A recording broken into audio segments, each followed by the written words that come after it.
Izmjena samo jednog pravilnika ugrozila je opstanak poduzetnika koji se bave elektroinstalacijama. S pravom se pitaju kome se pogodovalo. Tko se to kocka s kadrom koji već sad tražimo svijećom.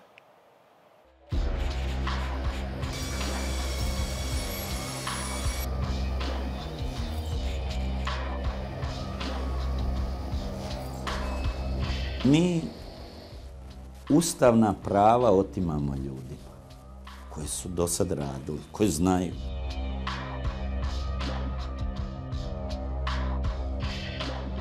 Samo su interes pare.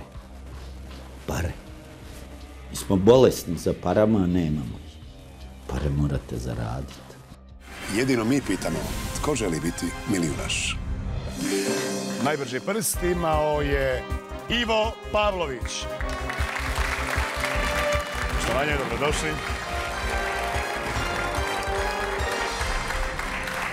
Gospodin Ivo Pavlović, osvojen iznos je 125.000 kuna.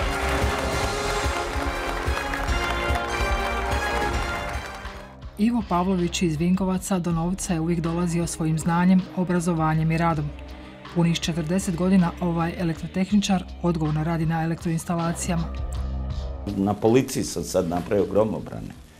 Ovdje smo radili sve elektroinstalacije, inteligentne sobe, 24. Hoteli, škole, crkve, stambene i poslovne zgrade, u svima njima donedavno je samostalno mogao raditi Ivo kao i njegovi kolege elektrotehničari. Svi koji su imali elektroinstalacijske tvrtke. Pravilnik donesen početkom veljače uvodi nova pravila. Evo sad radimo u Dugom Selu zgradu od 8 stanova. Ja to ne mogu potpisati za državni ispit, a do sad sam mogu. Nećemo moći više voditi ni jedan hotel, ni jednu zgradu koju smo do sad napravili, ajmo reći 10-15 zgrada takvih. Polagali dopune, mjerenja, pa jesi izvedbe, pa nema šta nisu tražili, pa nam traži zaštitu na radu, osposobljavanje drugih zaposlenika. Ja sam to sve plaćao i sad to sve palo u vodu kao da ništa ne znam. Ja dignem, tlak mi se digne, čak ne znam ni razgovarati u šalije. A to vam rade jedno oko 400 ljudi u državi ima, hoteli su. Ista sudbina zadesila je i Željka Zorića iz Zadra. 20 godina rada, diploma elektrotehničara, položen stručni ispit, 12 zaposlenih, sve to više nije dovoljno za veće poslove. Na način da je jedan put došao zakon, došao pravilnik gdje su mi skinuli moja stečajna prava, smanjili ih, neka sam mogao raditi, eto takav objekat, za sutra više ne smijem potpisati ugovor za takav objekat jer nema zaposlenog inženjera koji će biti voditelj radova. A to sam do jučer mogao biti ja. Tomislav Matijašević prije 7 godina vratio se u domovinu. Otvorio je tvrtku u Rijeci u kojoj danas ima 7 zaposlenih. Skrasio se, stvorio obitelj. I njegov je opstanak, kaže, doveden u pitanje. Imam suprugu i 2 djece, sina od 4,5 godine i jednog od 6 mjeseci. Ako ne bude mogao više dogovarati poslove, ako ne bude mogao imati posla za 7 ljudi, morat ćemo neke dati čar, ne? A svjedoci smo tih ljudi kako idu van, naša elektrostruka je dosta tražena.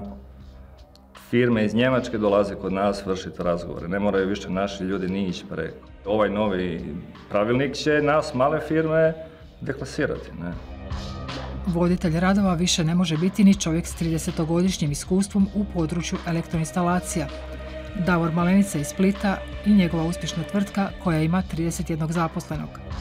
Dogodilo se to da sam ja kao vlasnik i kao elektrotehničar na kojem je izgrađena moja tvrtka izgubio pravo vođenja radova na objektima,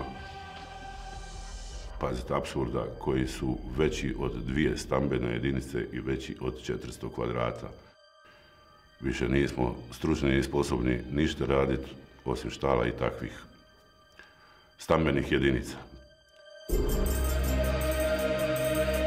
Ugroženi elektrotehničari zbog novonastalih problema upiru prstom u komoru inženjera elektrotehnike koji su jedni od onih koji su sudjelovali u izradi novog pravilnika.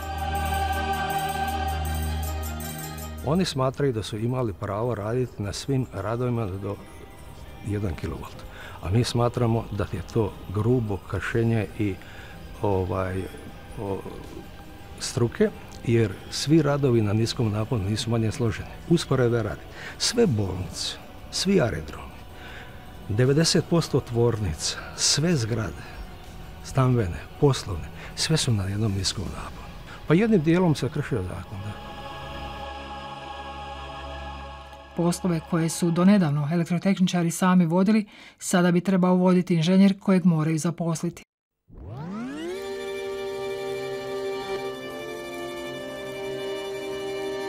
Po novom pravilniku nama bi sad trebao inženjer ili bi mogli sklopiti nekakav ugovor sa firmom koja ima inženjera, s time da to drastično povećava tada nama troškove i praktički više nema isplativosti na tržištu. On bi radio, došao na gradilište, potpisao dnevnik i uzeo pare. Ništa drugo. Jel ja ga moram napraviti? Ja iskreno ne mogu si tog inženjera priuštiti. Probat ćemo putem odvjetnika tražiti da nam se vrate ta naša stečena prava, ali ako se to ne riješi na ovakav način, ne znam. Ja imam izlaz, a to je opet nazad, a to ne bih htio, nisam ja htio život planirati da budem vani raditi, nego ovdje, uz familiju u svojoj državi. Težnja svih ovih zakona i svega da mi uzmemo i plaćamo nekoga 3-4 sata mjesečno od inženjera za posao koji smo do sad radili i ustavno i svakako i znali napraviti. Oni se obraćaju na krivu adresu i upiru prstom na krivu adresu. Hrvatska komora inženjera elektrotehnike niti donosi zakone, niti provodi e-savjetovanje, niti donosi pravilnike. Mislim da je to isključivo lobiranje Hrvatske komore inženjera elektrotehnike.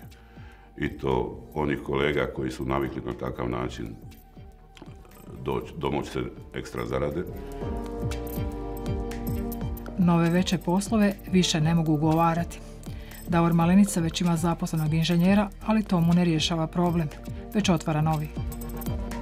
Znači, uz to što moj inženjer radi kod mene 8 sati puno radno vrijeme, zatražio od mene suglasnost da on kao inženjer ima pravo biti voditelj radova u nekoj drugoj firmi maksimum 180 sati godišnje. I mimo rada kod nas, on ima pravo na 12 minuta se zaposliti dnevno. Za 12 minuta se ništa ne može napraviti, niti prošeta po gradilištu. Tih 12 minuta, ako on kod mene radi od 7 do 15 sati, ja ne znam koje gradilište počima u 15 sati. Apsurd nad apsurdima. Oni iz komore bi da žigove lupaju i da uzimaju novce za to vođenje. Hrvatska komora inženjera odbacuje svaku odgovornost za taj dio priče i prebacuje na zakonodavca. Hrvatska komora se žestoko opire i protivi toj instituciji rada na 182 sata kod drugog poslodavca. Odgovorno tvrdi Hrvatska komora inženjera tehnike se bori rukama i nogama protiv toga. Kako je moguće 180 sati raditi? Nikako, to je ruganje sa sustavom. Što on može obaviti za 24 minute? Pa on ne može doći na posao. Kad dođe ministar koji dobije 300 glasova u vlast, trgovačkim koalicijama, i eto, nema i stručnog kadra unutra koji bi mogli prepoznati probleme koji će nastati na tržištu. Novonastali problem povezao je i ujedinio elektrotehničare. Angažirali su pravne stručnjake, traže ocjenu ustavnosti novog zakona i pravilnika. Ovo je Slavonija. A ja ne dam nikome tih neki 3-4 tisuće mjesečno, jer to mi fali za kredit. Ja sam branitelj, ja vam mogu pokazati bitke koje sam prošao sa Stivom i ovo.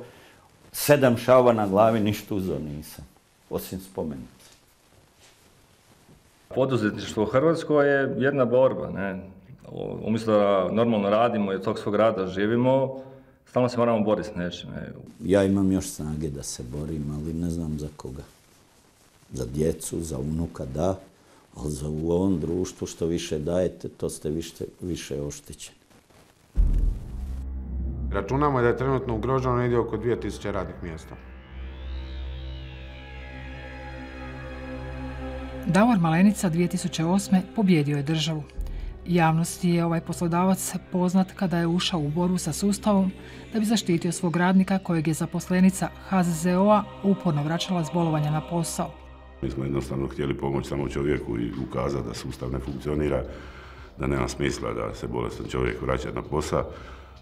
Priča je završila tako da nakon sve te afere po novinama i kućama i televizijama, nakon afere mu je upućen dopis da se javi na komisiju za bolovanje, dočekan je pod navodnike što se kaže kao kralj.